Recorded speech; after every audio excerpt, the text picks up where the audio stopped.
I want to start by taking you someplace where it's going to feel like it's coming out of left field, and you'll wonder if you're in the right room. But trust me, I do have a point, and I will get there. How many of you have seen the latest Top Gun movie, Maverick? Yeah? What'd you think of it? Did you like it? Yeah? You know, it was a great movie, really well done, and all of that. What you typically hear about that movie is they don't make movies like this anymore. Have you heard that one before? Doesn't it just, it seems like that was coming up over and over again. And it's true, to an extent. I saw a podcast. Someone sent a podcast to me, and I actually watched it, because I usually don't have time. I don't know why, but I did.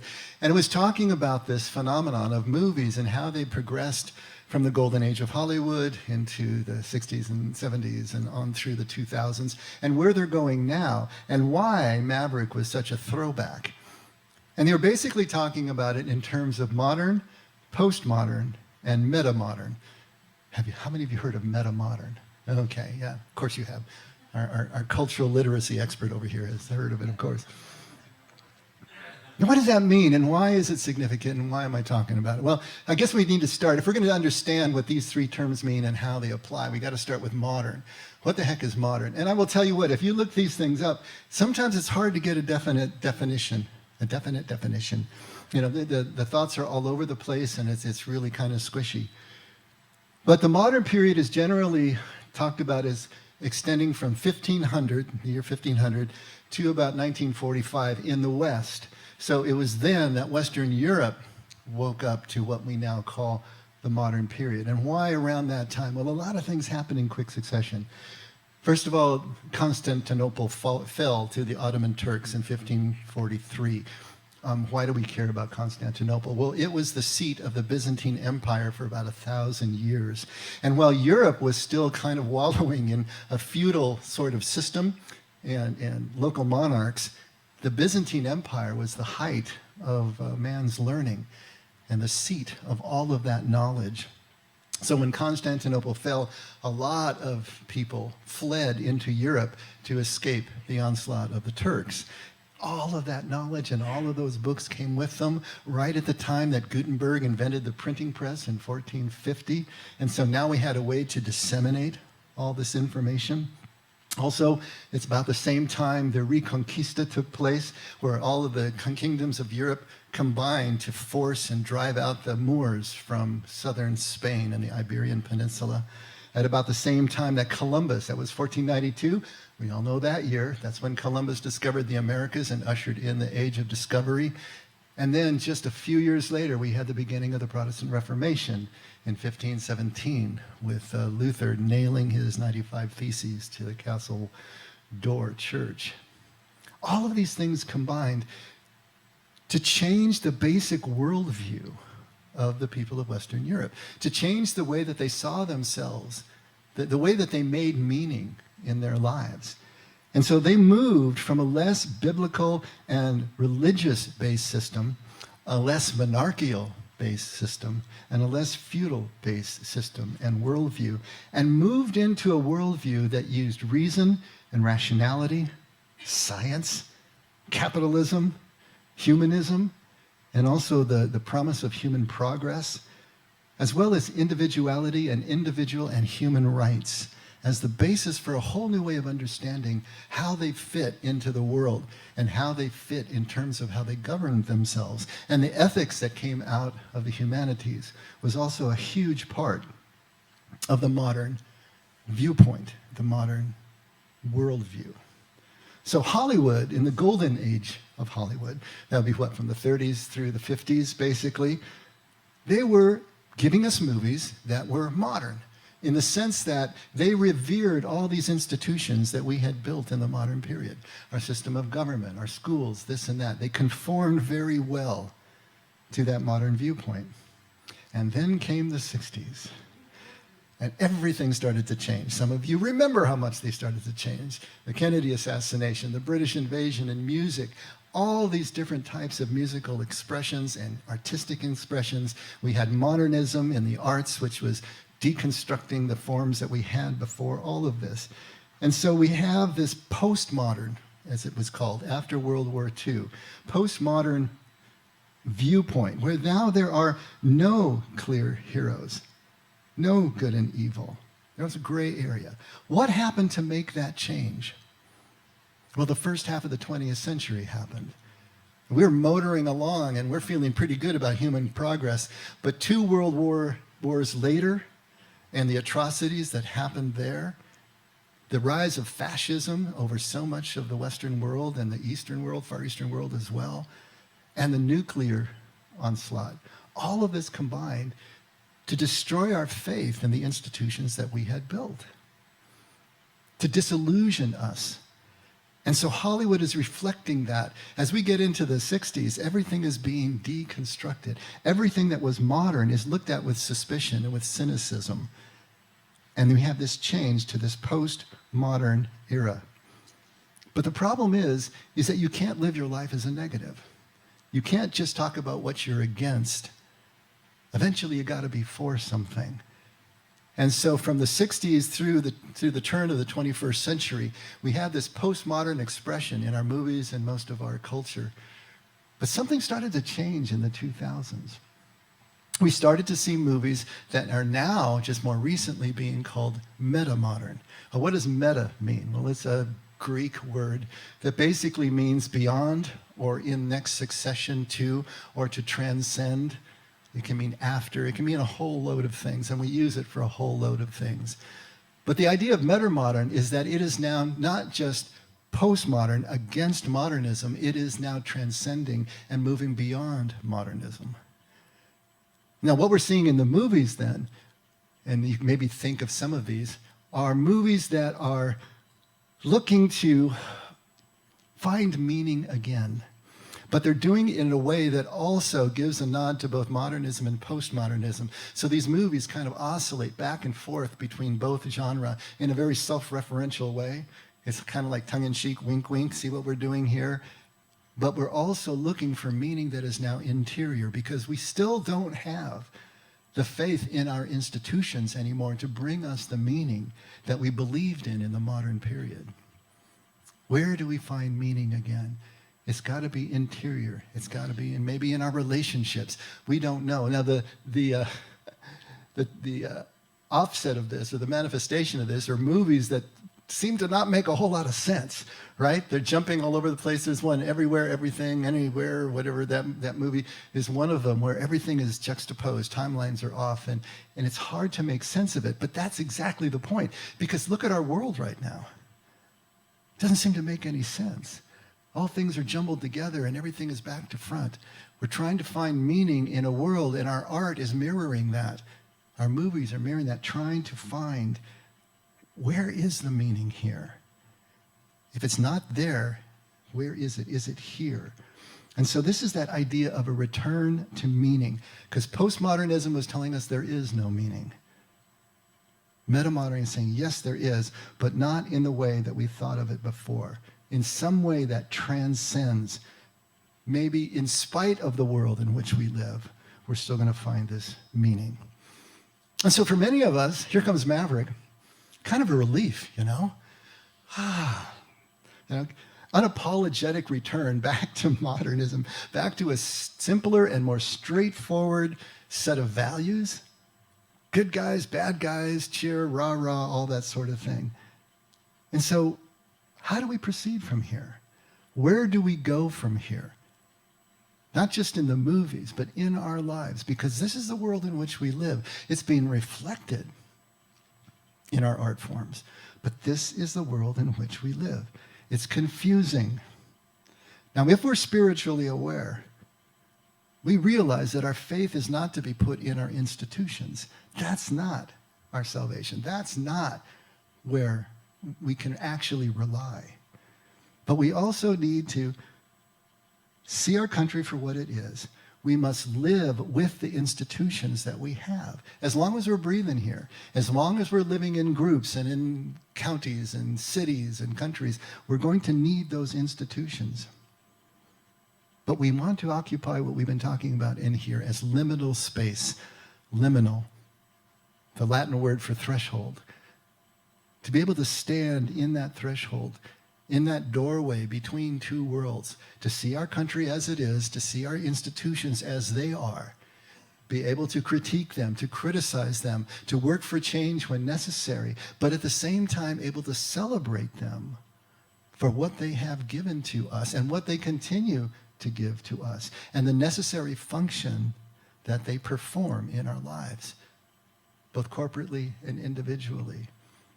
To be able to stay in that space where we can see all of that, and we can at the same time realize that, as Teilhard de Chardin said, we're not human beings having a spiritual experience, we're spiritual beings having a human experience, that we are spiritual beings, and there is that spirituality, that understanding, that second sight layered on top of all of this.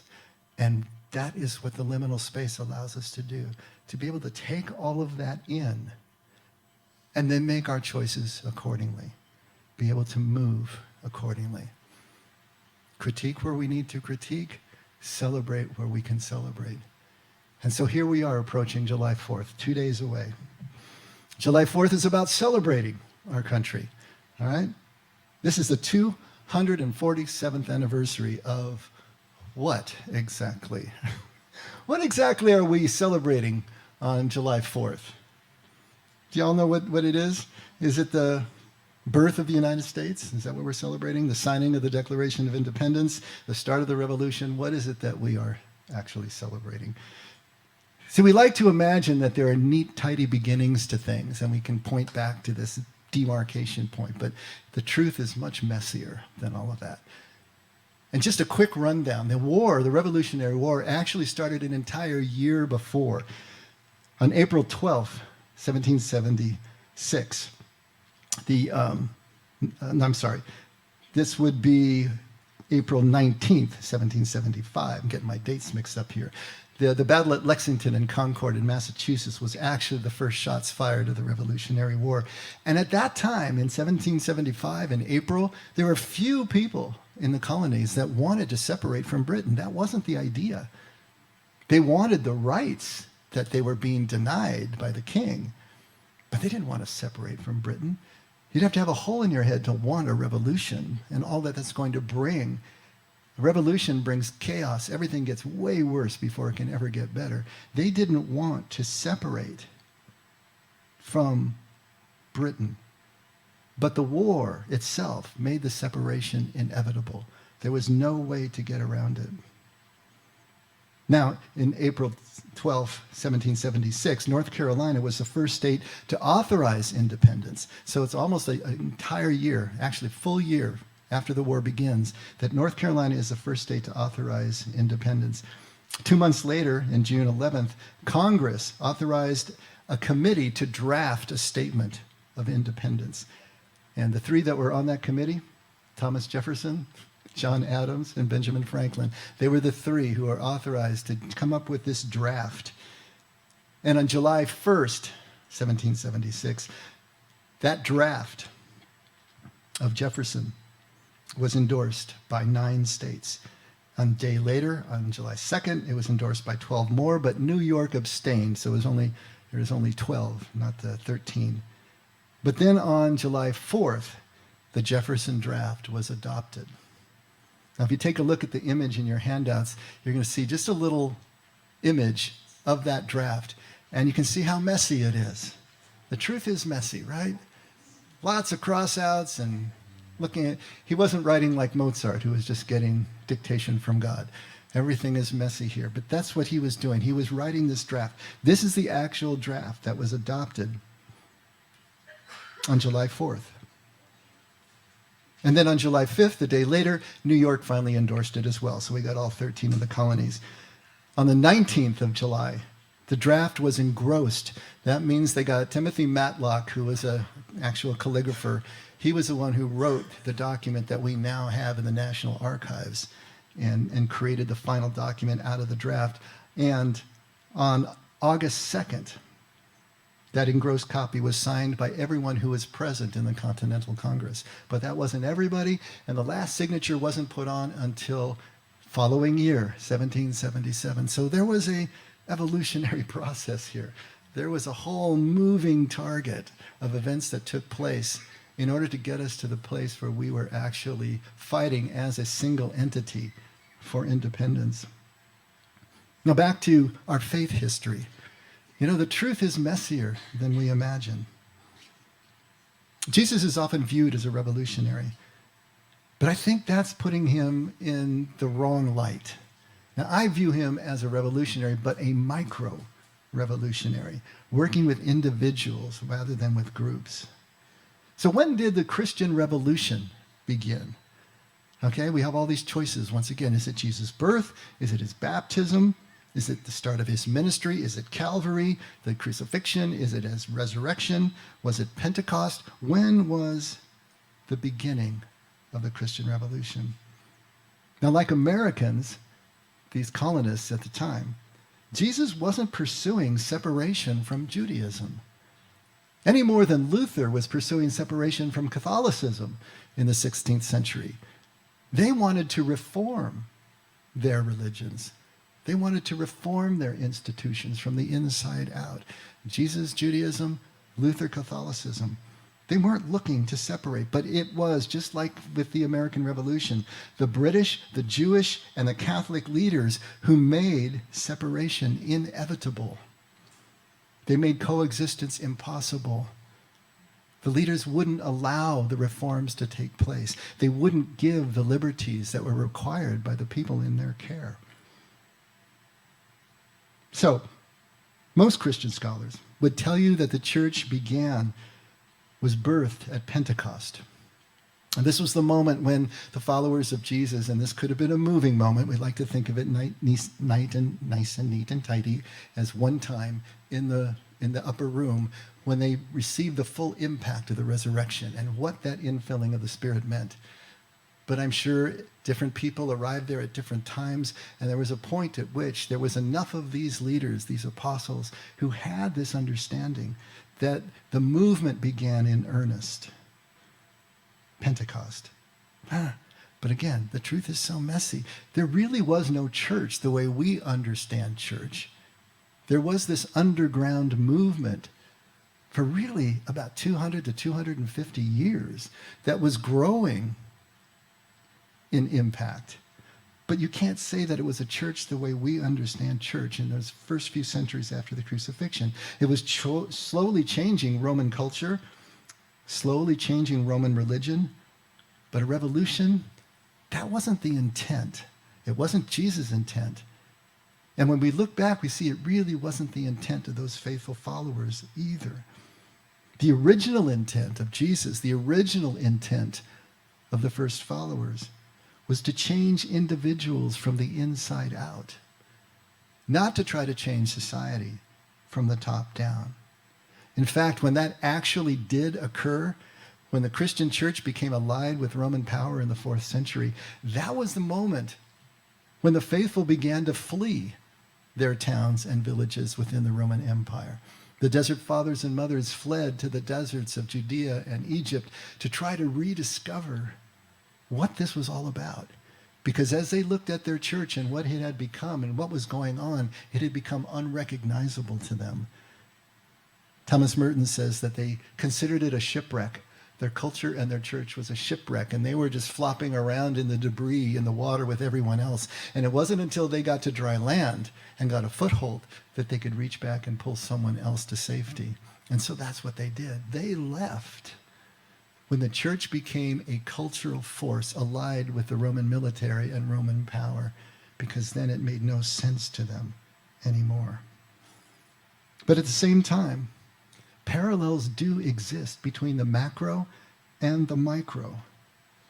The macro mirrors and maps the micro-personal journeys that each one of us takes. And in fact, Israel in the Old Testament is often portrayed as a single person. The entire nation of Israel as just God's son being called out of Egypt and being suckled by Mother God.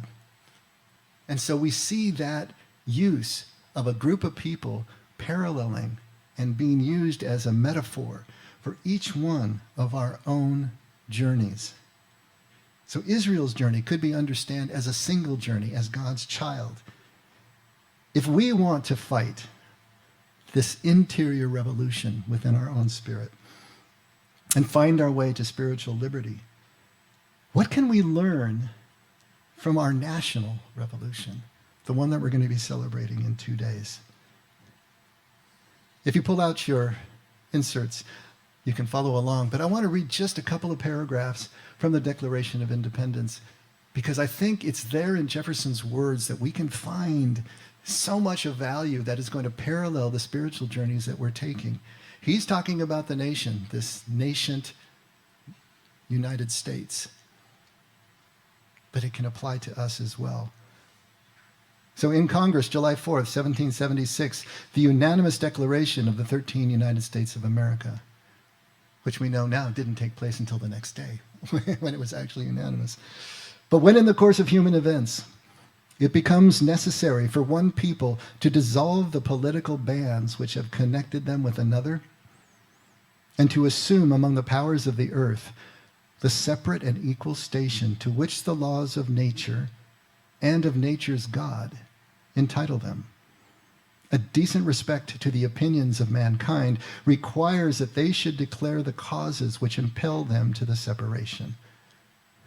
Wow. People don't talk like that anymore. They don't make declarations like that anymore, right? And get this, Jefferson was 33 years old when he wrote this. Isn't that amazing? We think of our founding fathers as old guys, but they really weren't. Hamilton was 21. Jefferson is 33. But look what's happening in here. First of all, realize that the United States was birthed in the modern age, birthed in a modern worldview and philosophy. This declaration is assuming that political bands are not divinely instituted.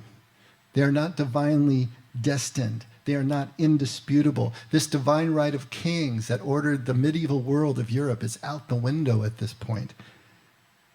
These political bands, these contracts, these alliances exist to serve the people and stand only as long as they're serving all parties. Just like Jewish law, remember? The way Jesus understands it, it had become a monolithic power in itself, but Jesus says, hey, the Sabbath exists to serve man, not mankind to serve the Sabbath or the law. It's there for us. These political bands are for us. So when you think about, personally now, what is holding you in place?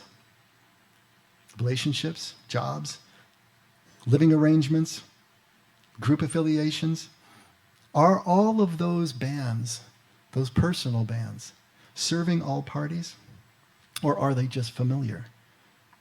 Have they just always been like that? Should some of them be dissolved? Would it be better if they were? Not irresponsibly, but can we take a look and see these things are not just there arbitrarily. We put them in place for a reason, or they were put in place for us for a reason. Does that reason still exist? And how hard would it be to break some of them? Is it worth that effort? These are the questions that Jefferson is asking, the founding fathers are asking about their nation. We need to ask them about ourselves. Because there are human rights that derive directly from the laws of nature and from the God who created nature. The next paragraph. We hold these truths to be self-evident, that all men are created equal, that they are endowed by their Creator with certain unalienable rights, that among these are life, liberty, and the pursuit of happiness, that to secure these rights, governments are instituted among men, deriving their just powers from the consent of the governed, that whenever any form of government becomes destructive of these ends, it is the right of the people to alter or abolish it, and to institute new government, laying its foundation on such principles and organizing its powers in such form as to them shall seem most likely to affect their safety and happiness. So once again, this focus on the government exists to serve the people. The government exists by the consent of the people. There are these self-evident truths that everyone is created equal with these unalienable rights, life, liberty, pursuit of happiness. You cannot alienate people from these rights. They are there. And what does alienate mean? Well, to estrange, to turn off, to divide, to distance, to isolate, to cut off, to transfer. None of that can happen to these unalienable rights. They are ours. And the state exists to protect these rights and only derives its power from the consent of the government. And when the state fails to protect these rights, to protect these people, the people have a right to abolish the state and start over again. Now, interiorly, each of us needs to protect our own rights from ourselves because we have our own limiting beliefs, thought and behavior patterns that come from the trauma of the past, come from things that we learned since childhood, that we have absorbed and are now down there in our unconscious that are limiting us. How do we protect ourselves when our own unconscious is keeping us from our rights? When do we know when it's time to change? When it's time to start a revolution if one is actually needed? Jefferson addresses that too. Prudence, indeed, will dictate that governments too long established should not be changed for light and transient causes. And accordingly, all experience hath shown that mankind are more disposed to suffer while evils are sufferable than to right themselves by abolishing the forms to which they are accustomed. Put that one on your refrigerator. That is such a huge statement. Think about that. All of our experience has shown that we are more disposed to suffer while evils are sufferable than to right them by abolishing the forms to which we are accustomed. The devil we know is preferable to the devil we don't. Yeah, it's like that. But when a long train of abuses and usurpations pursuing invariably the same object evinces a design to reduce them under absolute despotism, it is their right, it is their duty to throw off such government and to provide new guards for their future security. So a revolution should never be undertaken lightly. It's going to give us more disturbance and it's going to get a lot worse before it ever gets better. And we will all suffer injustice. We will all suffer tyranny. We will all suffer our own dysfunction interiorly, right? In our own families and personal relationships for as long as we possibly can. Out of fear, out of inertia, out of procrastination and self-preservation, and also out of good sense, because you don't throw off things lightly. But sometimes you need to take the look at where we can go back to healing, go back to the rights that we have. Life, liberty, happiness, for us, presence. In order to get to the point that we finally make deep changes, we have to hit that Calvary moment. We have to hit the moment just like the first followers did when Jesus was crucified and they thought everything that they had lived for years was gone. Everything was irretrievable. And that set them on a new course.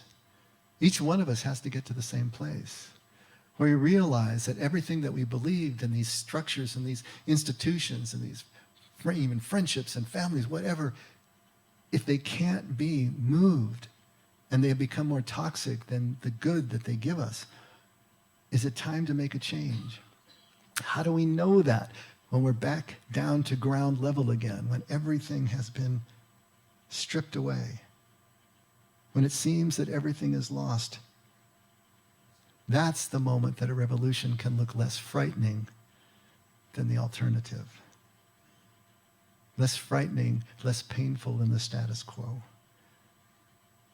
Even though this is written for a nation, a government, it applies so well to our personal lives. We see a better path for ourselves, or we see the dead end of the path that we're on much sooner than we're ever going to be willing to take that new path, to make the change, to actually repent, which means to move in a different direction, because we fear the revolution. We fear the unknown, and with good reason. There's a lot of stuff out there that we don't know about. We'd rather suffer the familiar than risk the unknown.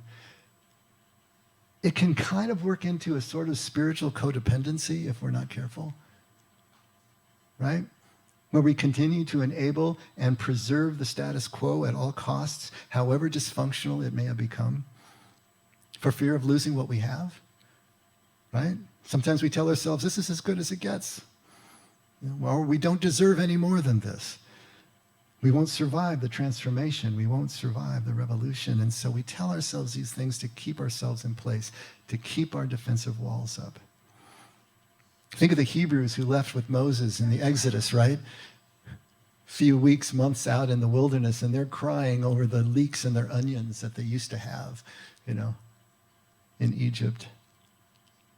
Remember Lot's wife leaving Sodom and Gomorrah, looking back over her shoulder and being turned into a pillar of salt, metaphorically?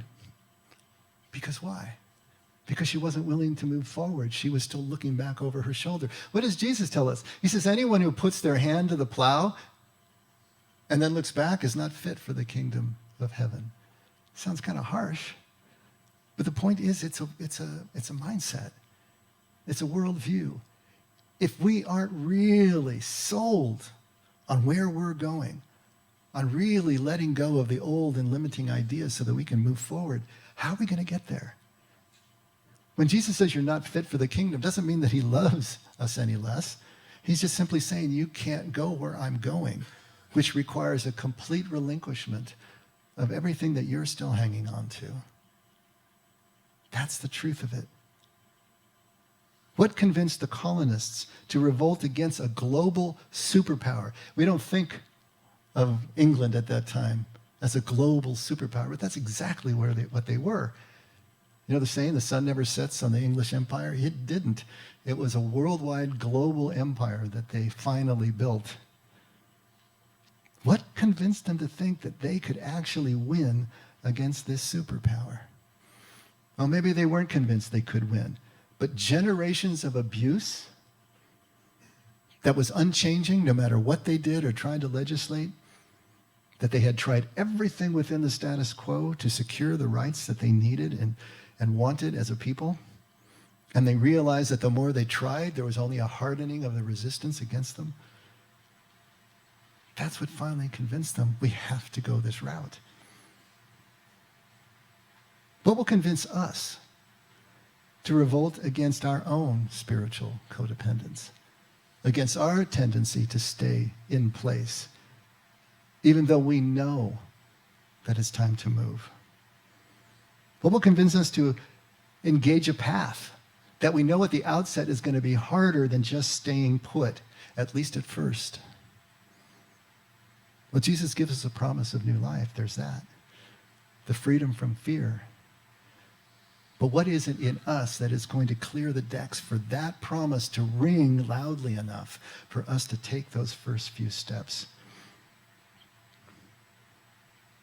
This is what Jesus is trying to teach us. Because Jesus was a personal revolutionary, I believe. Jesus was an interior revolutionary. He was trying to get us to see what it looked like, first of all, for someone to wage this interior war, to let go of the old world, embrace something new, and the changes that it created in relationship, in love, in understanding, in the way that we deal with our institutions.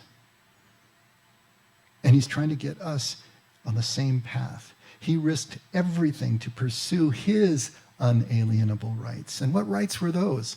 Well, Jesus called his unalienable rights Abba, his Father, the intimacy that he had in that relationship. He called his unalienable rights kingdom, the quality of life that comes from being completely immersed in this new worldview, this new way of seeing the oneness of everything. And all of that, Abba and kingdom, included life, liberty, and the pursuit of happiness, of course. And of course, the ultimate unalienable rights was God's love itself, this degreeless love that showers indiscriminately on everyone. It can't be cut off. It can't be alienated. It can't be divided. It can't be estranged. And Jesus is trying to set his followers, and by extension us, on this same path. Now, a few of his followers actually made it to the interior revolution. We like to assume that everyone that heard Jesus' word ran to it. But it was actually a small subset, just like always. Maybe the 80-20 rule applies here as well. But a few of his followers did make it. They fought those interior battles. From the Calvary moment of the loss of everything that they thought to Pentecost, which is the full realization of what the resurrection was all about, what this new life actually meant. They actually broke through to freedom. They broke through to freedom from limitation. And now it's our turn. This path of Jesus and Jesus' followers shows us the way. The path of Israel shows us the way. The path of our own nation's birth and liberation shows us the way, if we're willing to see how this works. The U.S., as we said, was birthed in the modern world and the modern worldview. They believe supremely in their own philosophy, in their own culture, in their religion, and in themselves. And we in the modern period still do. We believe in our culture, and our philosophy, and our religion, and ourselves, and our institutions. And this is an example of a stage 2 of spiritual growth. And I know we've talked about the 4 stages of spiritual growth, at least from Scott Peck's point of view. But the second stage is identification with the group, with the nation, with the church, with the religion, with the belief system itself. And so all of our identity goes from self, which is stage 1, to the group, which is stage 2, and all of our hope and all of our reliance is placed there. And this is what the modern world represents. Stage 2 of spiritual growth. It is the complete reliance on the group and the group think. But then the atrocities of the 20th century break our belief in that system. And we move into the third stage of spiritual growth, which is the loss of that certainty. That wilderness period that Jesus goes through, the wilderness period that each one of us is going to need to go through. The deconstruction of everything that we thought we knew. But like we said, you can't live that as a negative indefinitely. We need to recreate meaning somehow. How are you going to do that? Well, you can run back to stage 1 or stage 2, right? If you want to. Or you can try to go on. Now, our country is experimenting with a going on, at least in some cultural levels. But make no mistake, that's what this culture war is all about, isn't it? Where do we derive meaning? Left and right have very different ideas of where meaning comes from. We, as followers of Jesus, have a different idea of where meaning comes from. And all those ideas and belief systems are clashing in our nation right now. And it's getting more and more heated, and it will continue to do so. Especially as this next election cycle ramps up. You're going to see that in spades. But where do we find meaning? Now, Metamodern is trying to find meaning from beyond both modern and postmodern, saying that there is something, maybe it's more interior, maybe it's a combination of the two. I would like to think that Metamodern is trying to establish a liminal position in between the two and find meaning from a source that is closer to what we would believe, closer to what we believe Jesus is leading us toward. Finding meaning in a meaningless and increasingly meaningless world, a non-rational world as we look at it, is our task right now. It's always been our task. But I think there are times in human history when it's more at a focal point. And I think we're living in one of those times. So where is Jesus trying to take us? He starts with deconstruction, no doubt about it. We have to strip away the things we think we know. We have to be willing to sell everything that we own. We have to be willing to drop our nets at the shore. We have to be willing to take up our cross and deny ourselves. All those metaphoric images are aimed at the necessity for us to deconstruct, to move from a stage 2 to a stage 3. But this stage 3 is not a destination. It's just a transition. It's a cleansing of the limiting ideas that have been holding us back from stage 4 And stage 4 is the realization of oneness with everything. That love really is the glue that holds our reality in place. Love understood as identification with the beloved. Clearing out those ideas that are keeping us from that realization is our Pentecost moment. The realization of the oneness with everything. We've got to go meta.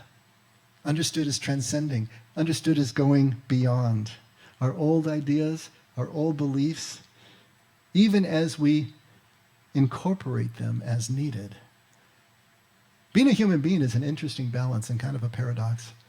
The balance between now and not yet. How do we do that? How do we work for not yet and still be satisfied with now? How do we work between the horns of these macro institutions and what we know as a private person?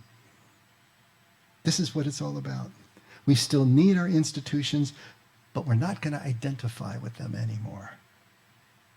They're tools that we use to accomplish what we need to accomplish as a people living in communities, but the tail doesn't wag the dog anymore.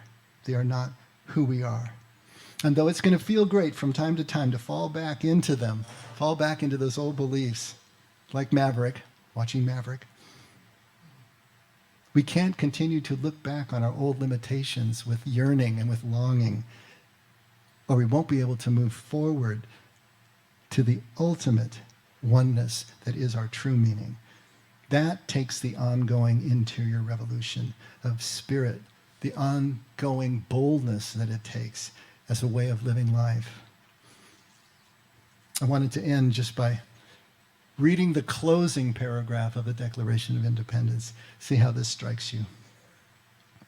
Jefferson writes, "We, therefore, the representatives of the United States of America, in General Congress assembled, appealing to the Supreme Judge of the world for the rectitude of our intentions, do, in the name and by the authority of the good people of these colonies, solemnly publish and declare that these united colonies are, and of right ought to be, free and independent states, that they are absolved from all allegiance to the British Crown, and that all political connection between them and the state of Great Britain is and ought to be totally dissolved, and that as free and independent states they have the full power to levy war, conclude peace, contract alliances, establish commerce, and do all other acts and things which independent states may of right do.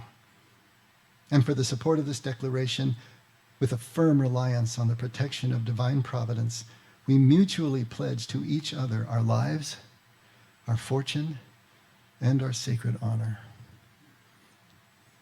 I always like to imagine King George reading that.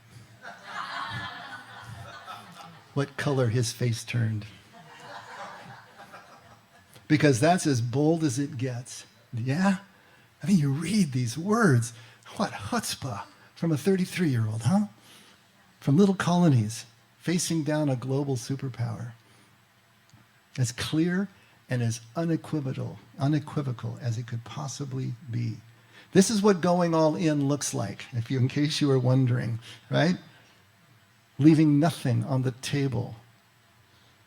When we are as convinced as they, as convinced as Jesus, as convinced as Francis of Assisi, as convinced as Martin Luther, that the cause is just, that the need is present and clear, that to delay any longer is pure dysfunction. When we are as convinced as they, in our inability to continue as is, of our inalienable right for God's love, then we can be as bold and willing to undergo the revolution of transformation. Now it's going to look different in detail for every single one of us, but it's going to be the same in the shape and the effect that it has on our lives. And once we know that we hold an unalienable right to a love that we can never lose, then the revolution has begun.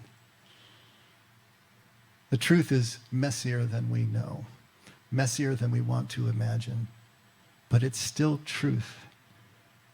And it will set us free if we are willing to let go and move forward with the kind of boldness that's established here. And so on Tuesday, as you're having the barbecue and watching the fireworks or whatever you do, I hope a part of you will keep this in mind and let it settle into a deep reverence for what it is we are celebrating, and then take us the next step to the interior revolution and what that represents. Let's pray. Father, we're here. We're here and we're trying, and we realize there's still more on the table that we're leaving. And we want to be all in. We don't exactly know what that looks like, and we don't exactly know what that's going to cost.